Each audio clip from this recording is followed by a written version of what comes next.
This is the story of the death of a man with no name.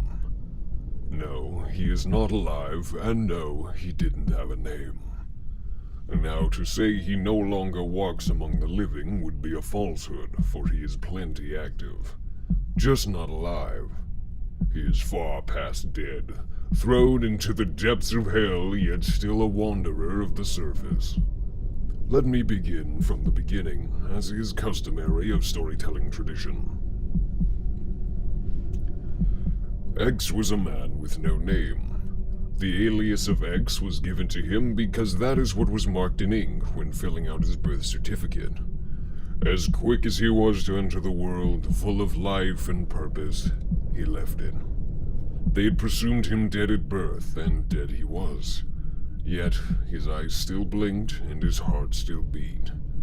He had grown to adulthood, not living life because he, of course, was not living. He was dead. However, when one cannot remember their own death, the death itself becomes meaningless, and so one carries on under the assumption of life. He was on the cusp of manhood, a bright fellow who could lighten the days of all around him, no matter the weight of the room. How it must be to live such a meaningful life, a life with such purpose, they would say. But of course, he was not living, for he was dead. It wasn't until he had lost someone that he realized how dead he was. Looking into the dulled eyes of the tattered friend, he drew comparison to the eyes of the man that looked him back in the mirror. He was dead, and now he began to see it. Remember I mentioned the disregard of death when such a death was forgotten? Well, when one assumes the realization of their death, how are they to disregard? He had to be sure, and soon he would be. Comments of his life and him living made him sick, for he knew what others could not see. He knew he had to end his life, and that it must come to an end, for he was dead. But attempt after attempt, he could not. He was dead. One cannot die again after death. It's an illogical thought, really. He would do anything. Inject himself with any substance he could find. Do anything to cast his life into the wind. But he had no life to cast. He became disgusted with humanity. How can they live, but he could not? How could that be fair? He would walk the streets, now spindly and sickly, looking like the corpse he very well should be. People would stare at him, disgusted he even be alive and walking. Alive he was not, but walking he was cursed to do. He began to contemplate many things.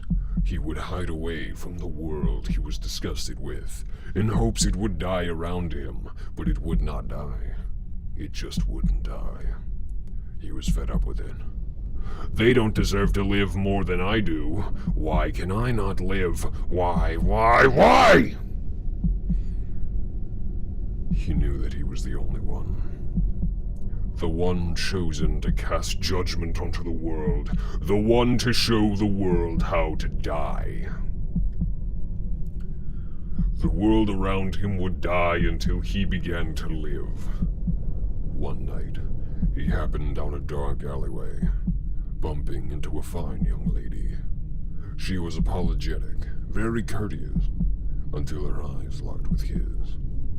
She saw the disgusting figure in the shadows, and immediately lowered her head and tried to move swiftly past him. This, my listeners, was his first victim.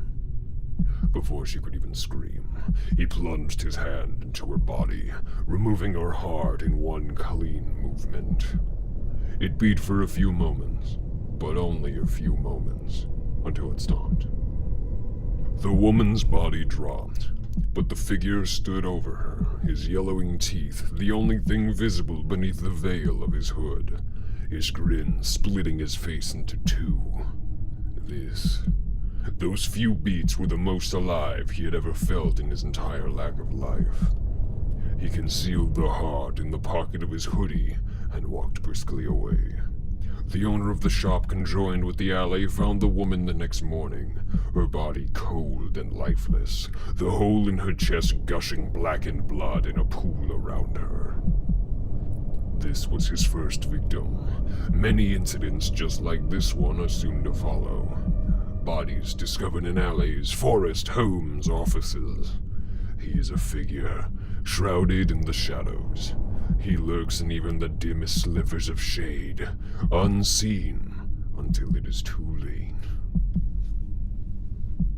Stories say that he kept the first heart he ever took, kept it sealed away in a jar to prevent it from decomposing into nothing. This I know to be true.